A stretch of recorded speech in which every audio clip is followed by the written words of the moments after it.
আমার প্রিয়জনেরা, প্রভু যীশু খ্রিস্টের নামে আপনাদের সকলকে আমার শুভেচ্ছা এবং অভিনন্দন। আপনারা কেমন আছেন?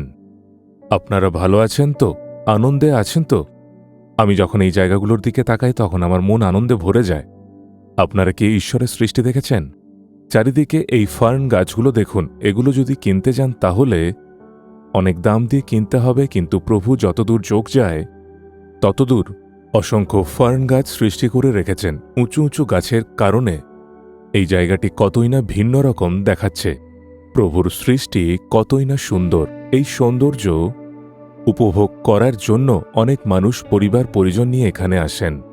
ঈশ্বরের সৃষ্টি উপভোগ করা সত্যি কত আনন্দের, ঠিক আছে? আমরা এসব দেখি এবং আনন্দ উপভোগ করি, কিন্তু আপনি কি মনে করেন এগুলো কোনোদিনও নষ্ট হবে না? না, আমরা যা কিছু দেখি একদিন সবই বিলীন হবে। বাইবেলে 2 করিন্থীয় 4:18 বলে, কারণ যাহা যাহা দৃশ্য তাহা ক্ষণকাল স্থায়ী, কিন্তু যাহা যাহা অদৃশ্য তাহা অনন্তকাল স্থায়ী। ক্ষণস্থায়ী বলতে বোঝায় যা চিরকাল থাকবে না, একদিন শেষ হয়ে যাবে। আর অনন্ত বলতে বোঝায় যা কখনো নষ্ট হবে না, চিরকাল থাকবে। এই পৃথিবীতে আমরা যা কিছু দেখি সবই হল ক্ষণস্থায়ী, একদিন সবই বিলীন হবে। প্রভু যখন ফিরে আসবেন তখন মানুষ অনেক কিছু ধ্বংস হতে দেখবে। এমনকি আজও আমরা কি যোগ্য ধ্বংস দেখছি না? একটি বড় ভূমিকম্প হলেই কত কিছু ধ্বংস হয়ে যায়। যুদ্ধক্ষেত্রগুলোর দিকে তাকান। মানুষ যে বড় বড় বাড়ি নির্মাণ করেছিল সেগুলো ধ্বংসস্তূপে পরিণত হয়েছে। তাই আমরা যা কিছু দেখি সবই ধ্বংস হওয়ার অধীন। এই পৃথিবীর কোনো কিছুই চিরস্থায়ী নয়, তবুও আমরা এইসবের জন্যই সবচেয়ে বেশি পরিশ্রম করি।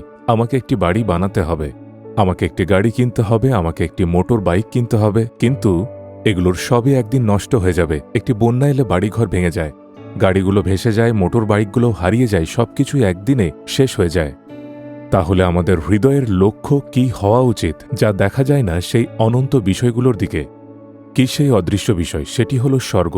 আমরা কি স্বর্গকে এখন দেখতে পারি? না, পারি না। কিন্তু যীশু বলেছেন, আমি তোমাদের জন্য স্থান প্রস্তুত করতে যাচ্ছি, আর যখন তোমাদের জন্য সেই স্থান প্রস্তুত করব তখন আবার এসে তোমাদের আমার কাছে নিয়ে যাব। আর সেই জগৎ চিরকাল স্থায়ী থাকবে। সেখানে ঈশ্বর থাকবেন, স্বর্গদূতেরা থাকবেন, পবিত্র সাধুগণ থাকবেন, আর প্রভু তার সন্তানদের বাস করার জন্য নানারকম মহিমান্বিত বাসস্থান প্রস্তুত করে রেখেছেন। সেখানে কোনো ক্ষুধা থাকবে না, কোনো অসুস্থতা থাকবে না, কোনো দুঃখ, পাপ বা কষ্ট সেখানে থাকবে না। আমরা সেখানে চিরকাল আনন্দে বাস করব, শুধু সেটিই চিরস্থায়ী। এই কারণেই বাইবেল বলে, পৃথিবীর বিষয়গুলো নয়, তোমরা উপরের বিষয়গুলোর অন্বেষণ করো। এই নশ্বর পৃথিবীর জিনিসগুলোর পিছনে ছোট না, বরং সেই অবিনশ্বর স্বর্গীয় আশীর্বাদ লাভ করার জন্য মনোযোগ দাও। তোমার আত্মা কখনোই মারা যাবে না, সে স্বর্গে গিয়ে ঈশ্বরের উপস্থিতিতে দাঁড়াবে। তাই তোমার আত্মাকে রক্ষা করো। যে রাজ্য আসতে চলেছে সে রাজ্যের উপর তোমার মন স্থির করো। আমি যখন এই পৃথিবী ছেড়ে যাব ঠিক সেই মুহূর্তেই যিশুর সঙ্গে স্বর্গে থাকতে চাই। নশ্বর বিষয়গুলোকে গুরুত্ব দিও না। প্রভু তোমার জন্য যে অবিনশ্বর জগৎ প্রস্তুত করে রেখেছেন সেই জগতের উপর তোমার মন স্থির করো। বাইবেল আমাদের এটাই শিক্ষা দেয়। আপনি কি আজ সেই দিকেই মনোযোগ দেবেন? নিজেকে সেই উদ্দেশ্যে সমর্পণ করবেন? আসুন আমরা প্রার্থনা করি। হে প্রভু, আমরা যা কিছু দেখি তা সবই ক্ষণস্থায়ী। আমাকে সেই অদৃশ্য ও অনন্ত জগতের জন্য প্রস্তুত করো। স্বর্গের আশীর্বাদ লাভ করার অনুগ্রহ আমাকে দাও। আমি নিজেকে সেই উদ্দেশ্যেই সমর্পণ করছি। যিশুর নামে আমি প্রার্থনা করি। Amen, amen. Jesus redeems Bengali YouTube চ্যানেলটি সাবস্ক্রাইব করুন,